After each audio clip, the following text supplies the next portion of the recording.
Hello guys, स्वागत है आप सभी का आपके अपने YouTube channel Manish classes Kolkata में। आज के इस वीडियो लेक्चर के सेशन में हम आपके साथ लेकर के आए हैं बीकॉम सेमेस्टर 2 के कंपनी लॉ के most important MCQs from the unit shares and debentures. आप जैसा कि जानते हैं कि कंपनी लॉ में जो यूनिट नंबर 4 है वो है हमारा शेयर्स एंड डिवेंचर्स।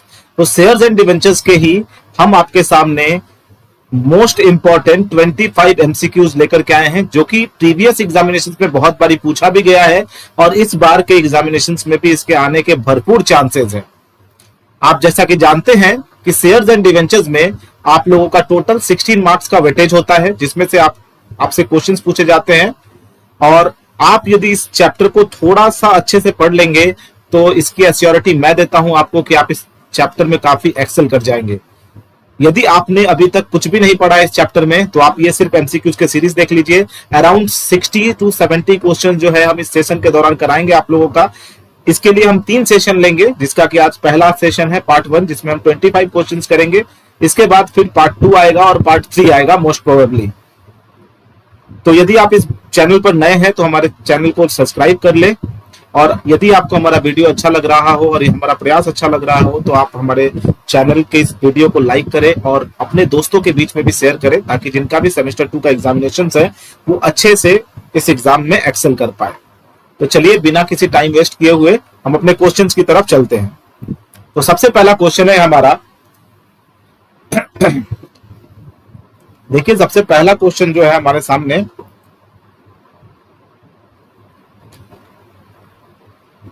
सबसे पहला क्वेश्चन है हमारे सामने कि share is defined in dash of companies act 2013, यानी कि शेयर्स को कौन से सेक्शन में डिफाइन किया गया है।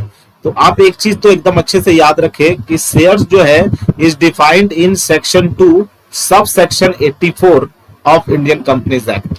इसके साथ ही साथ आप 2-3 सेक्शन और याद रखेंगे, यानी कि इसका आंसर तो होगा कि share is defined in section 2 sub section 84। इसके बावजूद आप कुछ और सेक्शन याद रखेंगे जिसको जो कि एग्जाम में आपसे पूछा जा सकता है। जैसा कि आप जानते हैं ऑथराइज्ड कैपिटल, तो आप ऑथराइज्ड कैपिटल का भी क्या याद रखेंगे, ऑथराइज्ड कैपिटल का भी आप सेक्शन याद रखेंगे। Authorised capital is mentioned in section 2 sub section 8। There after number 3 आप यहां पे याद रखेंगे इशूड शेयर कैपिटल का, इशूड शेयर कैपिटल। तो आपको याद रखना है issued share capital is defined in section 2 sub section 50 of Indian companies act. Next, issued के बाद आप याद रखेंगे यहां पर subscribed capital, subscribed capital is mentioned in section 2 sub section 86। Thereafter number 5 is called off capital, आप ये भी सेक्शन याद रखेंगे। Called off capital is mentioned in section 2 subsection 15। Thereafter number 6 is paid up capital, तो ये कहां पे mentioned है, तो paid up capital is mentioned in 2 subsection 64। आप सोच रहे होंगे कि हमने इतने सारे सेक्शंस क्यों बता दिए, क्योंकि बेटा आपके एग्जामिनेशंस में वो कुछ भी पूछ सकते हैं। जैसे कि यहाँ पर वो पूछे थे कि शेयर को कौन से सेक्शन में डिफाइन किया गया है, तो share is defined in section 2 subsection 84। Apart from that authorised capital is defined in section 2 subsection 8। Issued share capital is defined in section 2 subsection 50। Subscribed capital is defined in section 2 subsection 86। Called up capital is defined in section 2 subsection 15 and thereafter paid up capital is defined in section 2 subsection 84। ये most important है आपके examination के लिए, तो आप उसके according जो है आप इसकी तैयारी करेंगे। काफी इंपॉर्टेंट है आपके एग्जाम के लिए, तो ये आप एक बारी देखते हुए चलेंगे। चलिए चलते हैं नंबर 2 की तरफ। क्वेश्चन नंबर 2 देखिए, क्वेश्चन नंबर 2 आपसे कह रहा है dash is the maximum amount of capital which a company can raise, यानी कि आप लोग जानते हैं कि हर एक कंपनी के पास एक मैक्सिमम अमाउंट या मैक्सिमम कैपिटल रेज करने का पावर होता है, एंड दैट इज कॉल्ड क्या, that is called authorised capital. और मैंने अभी आपको बताया कि ऑथराइज्ड कैपिटल इज डिफाइंड इन, फटाफट आप बता देंगे, तो it is defined in section 2, आप लोग की आवाज आ रही है, सेक्शन 2 सबसेक्शन 8। उसके बाद आप समझ लीजिए इशूड कैपिटल क्या होता है। तो आपको पता होता है कि कंपनी जितना भी उसको कंपनी रेज कर सकती है उसमें से जितना कंपनी ने शेयर इशू किया है that is called issued capital. और याद करेंगे रखेंगे कि इशूड कैपिटल के बारे में भी हमने आपको बताया था, इसका डेफिनेशन कहाँ मिलता है आपको, तो सेक्शन 2 सब सेक्शन 50 के अंदर। Thereafter paid up capital के बारे में भी आपको बताया, paid up capital in section 2 sub section 64। और कॉल्ड अप कैपिटल की बात करें तो called up capital in section 2 sub section 50। तो यहाँ पे आपके देखा, आपने एक क्वेश्चन से आपने 4 क्वेश्चंस को कवर किया इस चैप्टर से। आ जाइए अगले क्वेश्चन में चलते हैं। अगला क्वेश्चन है the amount received as dash can never be refunded. मतलब कि वो अमाउंट जो कंपनी को रिसीव हो जाता है, ठीक है ना, कैन नेवर बी रिफंडेड। तो आपको पता है कि कंपनी जब मार्केट में शेयर इशू करती है और जो लोग डिफॉल्ट कर जाते हैं, यानी जो लोग पेमेंट नहीं दे पाते, ठीक है ना, तो उनके शेयर्स को कंपनी क्या कर लेती है, जब्त कर लेती है और उनके पैसे को भी जब्त कर लेती है, ठीक है ना। तो आपको पता है सर, कॉल्स इन मनी का पैसा एडजस्ट हो जाता है, एक्सेस का भी पैसा जो है रिफंड कर देना होता है। तो ऑप्शन जो होगा वो क्या होगा, कॉल्स इन अरियर। तो कॉल्स इन अरियर क्या होता है, कॉल्स इन अरियर वो अमाउंट होता है जिसका पेमेंट जो है वो कंपनी को नहीं मिला होता, ठीक है। और इसीलिए उनके शेयर्स को भी क्या कर लिया जाता है, फॉरफिट कर लिया जाता है। ये वेरी इंपॉर्टेंट कॉन्सेप्ट था। आगे आइए next, the companies act provides a maximum rate of dash in case of calls in advance. यानी कि कॉल्स इन एडवांस के केस में आपको कंपनी जो है वो मैक्सिमम कितना इंटरेस्ट दे सकती है। तो आपको ये याद रखने की जरूरत है कि कंपनी आपको जो मैक्सिमम रेट दे सकती है दैट विल बी 12%। यानी कि क्वेश्चन नंबर 4 का करेक्ट आंसर जो होगा वो होगा option number C, that is 12%। Hope कि आप लोगों को ये सेशन अच्छा लग रहा हो, और यदि आपको सेशन अच्छा लग रहा है, वीडियो समझ में आ रही है, आपकी चीजें जो है कॉन्सेप्ट क्लियर है, तो आप इस वीडियो को अपने फ्रेंड्स, अपने ग्रुप्स, अपने कॉलेज ग्रुप्स, जहां भी आप शेयर कर सकते हैं आप शेयर कीजिए। आपका ये शेयर जो है हमारे लिए एक तरीके से मोटिवेशन का काम करेगा। आ जाइए, देखिए लिखा हुआ है द रेट ऑफ, अगला क्वेश्चन है question number 5, the rate of dash dividend is fixed. मतलब कि कौन से डिविडेंड का जो रेट होता है वो फिक्स्ड होता है। तो आपको पता है यहाँ पर कि हमारे ऑप्शंस में दिए हैं preference shares, equity shares, both of the above and none of the above.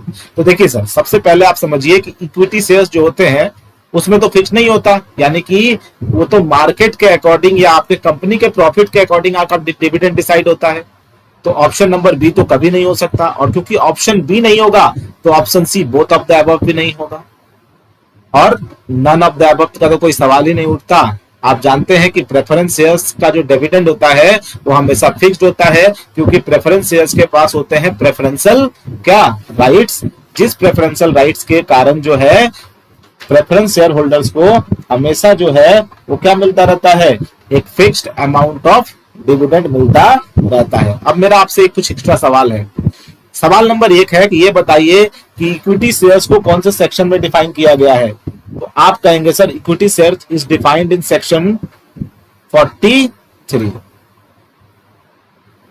Okay, preference shares, तो सर आप बोलेंगे सर प्रेफरेंस शेयर्स भी सेम सेक्शन में ही डिफाइंड है, सेक्शन 43। चलिए आ जाइए अगले सवाल पे, क्वेश्चन नंबर 6 पे चलते हैं।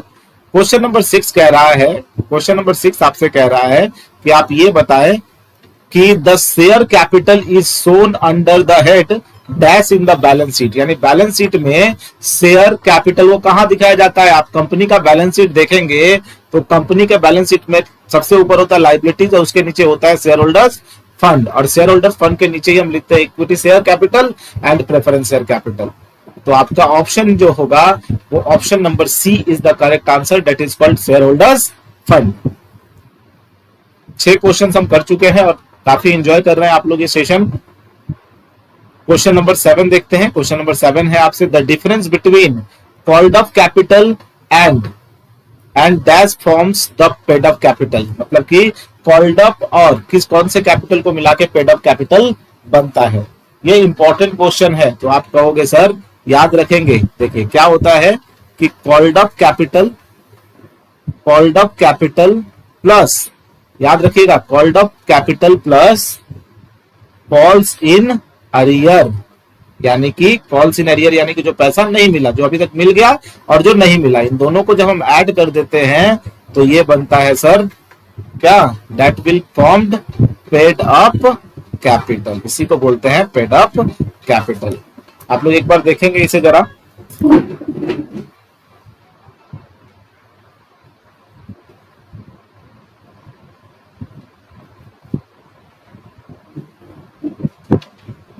हाँ जी, तो आपने इसे देखा। अब इससे रिलेटेड एक और सवाल है हमारे पास आप लोगों के लिए। ये बताइए कि अभी हमने आपको थोड़ी देर पहले ही ज्ञान दिया था कि कॉल्ड अप कैपिटल और पेड अप कैपिटल कौन से सेक्शन में डिफाइंड है, तो बताएंगे सर कॉल्ड अप कैपिटल कहां डिफाइंड है? तो आप कहोगे called up capital is defined in section 2 sub section 15।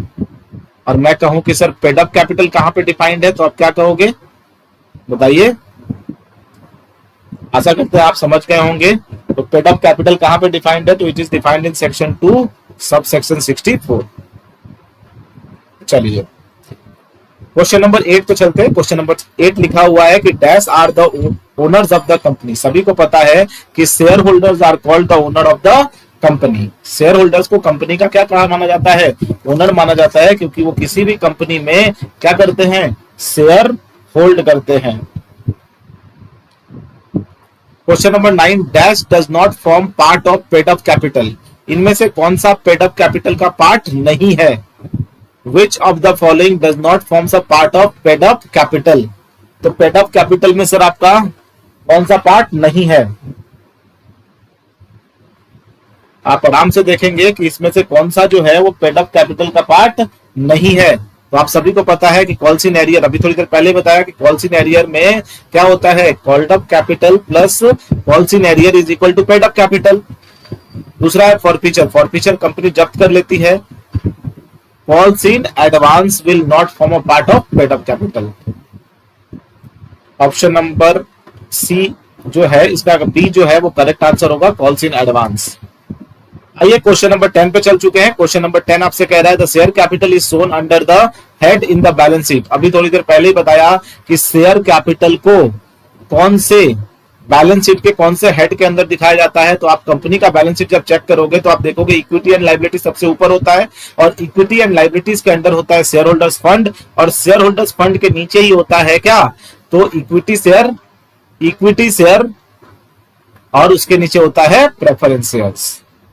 Option number C is the correct answer. अब मुझे एक बात बता दीजिए सर कि शेयर कैपिटल को कहां डिफाइन किया गया है, फटाफट बता देंगे आप लोग, फटाफट बताएंगे कि शेयर कैपिटल को डिफाइन कहां किया गया है, कौन से सेक्शन में डिफाइन किया गया है शेयर कैपिटल को, जल्दी से। या चलिए शेयर कैपिटल आप बता के सिर्फ आप शेयर ही बता दीजिए कि शेयर को कौन से सेक्शन में डिफाइन किया गया। तो क्वेश्चन नंबर 1 हमारा यही था, सेक्शन 2 सब सेक्शन 84 में डिफाइन किया गया है। किसके बारे में, तो शेयर के बारे में।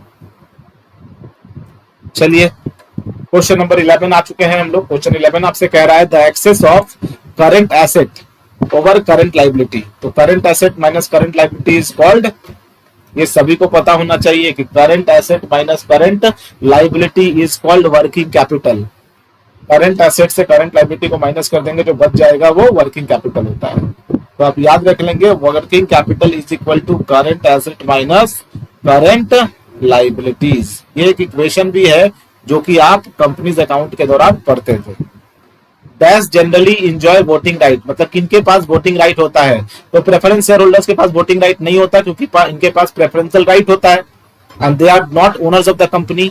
डिवेंचर होल्डर्स तो क्रेडिटर्स होते हैं। डिवेंचर होल्डर्स आर क्या, they are creditors, they are not the part of company, they are creditors of the company, because जब भी कंपनी डिवेंचर इशू करती है तो वो कंपनी जो है वो कंपनी के लिए डेब्ट कैपिटल होता है।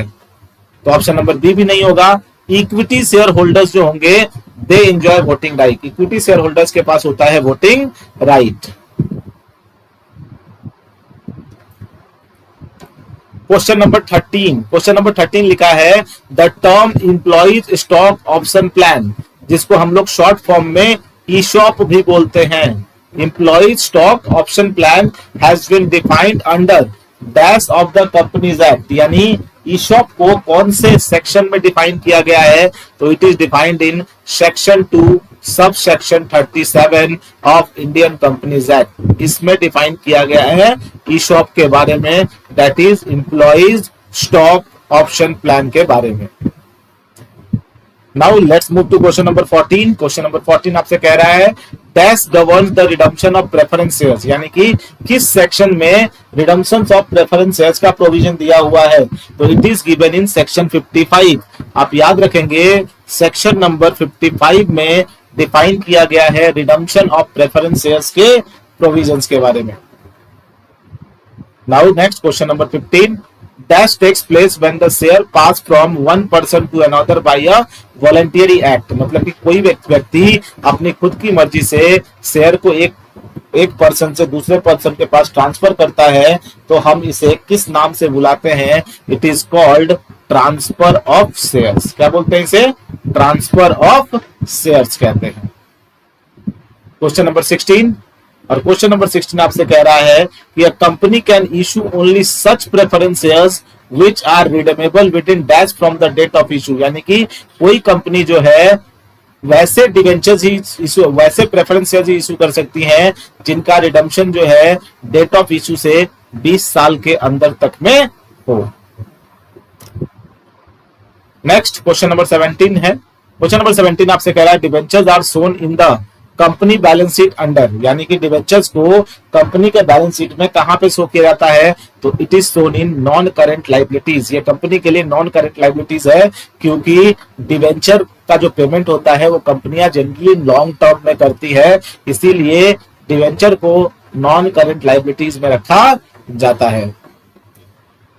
क्वेश्चन नंबर 18 है कि dash define the objects and powers of the company. तो सभी को पता है कि objects and power of the company is mentioned in memorandum of association के अंदर। ठीक है, तो memorandum is the correct answer. Question number 19 debentures are shown in the company balance sheet under. वही क्वेश्चन रिपीट हो गया है, सेम क्वेश्चन की डिवेंचर्स को कहां दिखाया रखा जाता है बैलेंस शीट के अंदर।